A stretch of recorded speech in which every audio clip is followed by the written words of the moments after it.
श्रीनिवास तिवारी ने आतंक, गुंडागर्दी, लूट, भ्रष्टाचार, पक्षपात की राजनीति की, तो वो तो बोलेंगे ही, उसको हम बोलते आए हैं। और पोता ने बीजेपी में मर्ज किया है, बीजेपी ने पोते में मर्ज नहीं हुई है बीजेपी। अब मुझे पता नहीं क्यों टारगेट किया जा रहा है। मुझसे कोई गुरेज हो तो मुझसे सीधे बात करें। जो व्यक्ति इस दुनिया में नहीं है, वो भी इतना बड़ा व्यक्ति, तो उनके बारे में इस तरह की बात करें। रीवा के त्योंथर विधायक सिद्धार्थ तिवारी राज भले ही कांग्रेस छोड़कर बीजेपी में शामिल हो गए हों, विधायकी भी मिल गई हो, लेकिन इसकी कीमत उन्हें अपने पूर्वजों के मान सम्मान से समझौता करके चुकानी पड़ रही है।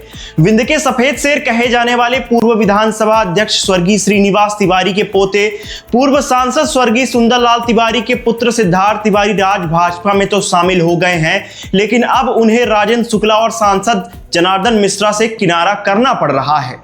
एक वीडियो तो आपने जरूर देखा होगा जिसमें भरे मंच में रीवा सांसद जनार्दन मिश्रा स्वर्गीय श्रीनिवास तिवारी की हंसी उड़ाते हैं और बगल में डिप्टी सीएम बैठकर चुपचाप सुनते रहते हैं। किसी के मुंह से एक शब्द तक नहीं निकला। इस वीडियो के बाद लोगों ने जनार्दन मिश्रा से माफी मांगने के लिए कहा, लेकिन जनार्दन मिश्रा ने तो उल्टा कह दिया कि श्रीनिवास तिवारी के जमाने में गुंडागर्दी और भ्रष्टाचार हुआ करता था और पोता बीजेपी में मर्ज हुआ है, बीजेपी पोते में मर्ज नहीं हुई है। श्रीनिवास तिवारी ने आतंक, गुंडागर्दी, लूट, भ्रष्टाचार, पक्षपात की राजनीति की, तो वो तो बोलेंगे ही, उसको हम बोलते आए हैं। और पोता ने बीजेपी में मर्ज किया है, बीजेपी ने पोते में मर्ज नहीं हुई है बीजेपी। लेकिन आपके परिवार का हिस्सा, तो परिवार का हिस्सा तो सुने वो कि उसके बाबा ने क्या किया है। राजेंद्र शुक्ला की तारीफ में जनार्दन मिश्रा इतना खो गए कि यह तक समझ में नहीं आया कि पंडित श्रीनिवास तिवारी के लिए उन्हें कौन से लहजे का प्रयोग करना चाहिए। दरअसल रीवा बीजेपी में इन दिनों भयंकर गुटबाजी चल रही है। सिद्धार्थ तिवारी राज भी अब डिप्टी सीएम राजेंद्र शुक्ला से अलग थलग दिखाई दे रहे हैं। पहले तो यह गुपचुप तरीके से चलता रहा, लेकिन अब सबको समझ में आने लगा है। वहीं अब त्योंथर के पूर्व विधायक श्यामलाल द्विवेदी से भी जनार्दन मिश्रा और राजेंद्र शुक्ला की काफी करीबी दिखाई दे रही है। अब इस पूरे मामले को लेकर सिद्धार्थ तिवारी राज ने भी बयान जारी करते हुए कहा है कि अगर मुझसे कोई दिक्कत है तो मुझसे सीधे आकर बोलें, इस तरह से बयानबाजी करना गलत है।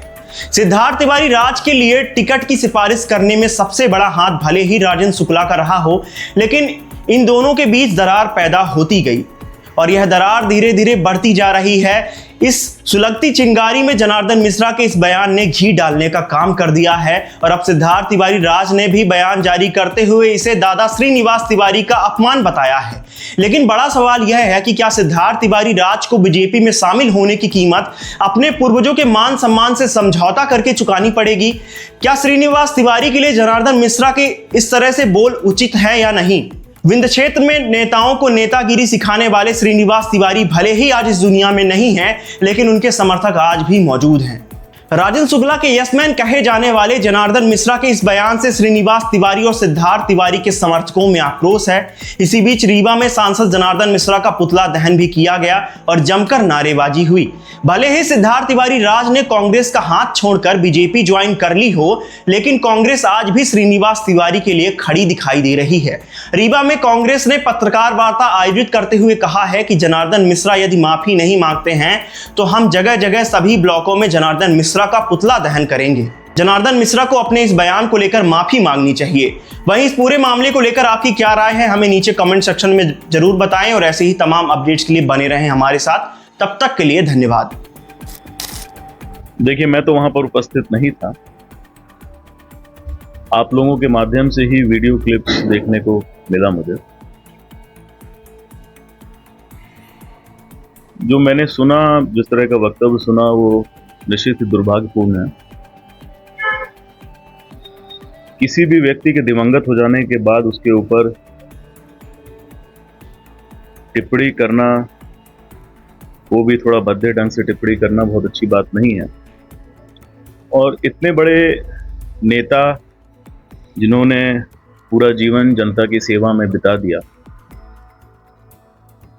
उनके बारे में इस तरह की बात करना दुर्भाग्यपूर्ण है। मुझे ही नहीं, मुझे लगता है जनमानस को भी इससे भारी आपत्ति है जो कि सुनने में आ रहा है।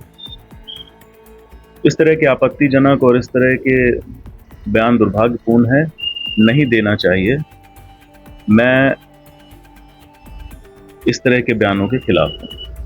आपको भी आमंत्रण हो जाता है, आपकी बेटे होते आपको आपकी पार्टी से है और पार्टी की नहीं, मैं तो उज्जैन में था, माननीय मुख्यमंत्री जी के यहाँ पिताजी के निधन में शोक व्यक्त करने गया था, तो मैं तो रीवा में नहीं था, न उस मंच पर था। परंतु जैसे मैंने कहा, इस तरह के वक्तव्य दुर्भाग्यपूर्ण है और खास तौर पर इतना बड़ा व्यक्तित्व वो जो जिन्होंने विंध्य की सेवा में अपना पूरा जीवन गुजार दिया और आज इस दुनिया में नहीं है, उनके खिलाफ इस तरह की टिप्पणी दुर्भाग्यपूर्ण।